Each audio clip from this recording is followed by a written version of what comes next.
you think about student loans, that's now really, it's the narrative that's out there is that it's the only way to pay for college. You know, my twin daughters are going to college this fall, and they've got a portal that they see how much they owe for tuition and minus their scholarships, and what they're left with, there's an automatic loan offer on that portal, right? You can just click it and accept it. It is easy to get students into debt.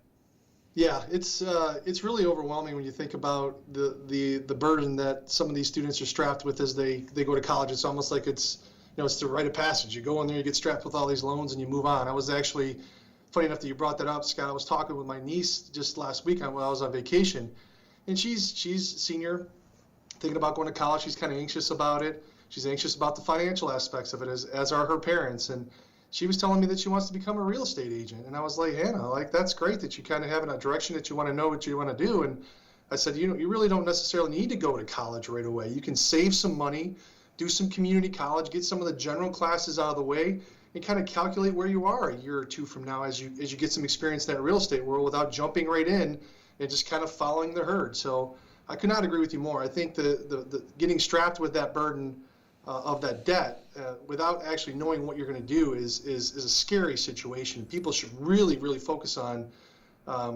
having an idea as to where they want to be 5 years from now, because of the consequences of it when you leave college, having that debt and not being able to invest those monies when you're early. You kind of talked about it a second ago, John, when you were talking about the client with that Roth IRA. I mean, the sooner you start investing, the quicker you get the compounding on that money. And I was having that conversation with Hannah, and then I could just see the light bulbs going off in her head, and at least have the conversation, right, guys? I mean, like, think about it a little bit as opposed to just kind of following along with what everybody else is doing. Well, you bring up a great point, Christian. The number one thing that got me interested in the financial business was the magic of compound interest, the power of compound interest. I sat down and I learned that concept first thing when I first was thinking about getting involved in the financial business. I learned about how compound interest works and how money on top of money compounds and grows almost like a snowball rolling downhill. Well, it works just the opposite if you have debt, because number one, those dollars aren't going into an investment. But if you have debt, especially credit card debt, that stuff compounds like crazy too. And all of a sudden you wake up one day and you've got a whole lot more debt than you began with, simply because of the compounding of the interest. And if you're not making total payments on your interest plus some principal, that debt can really snowball on you as well.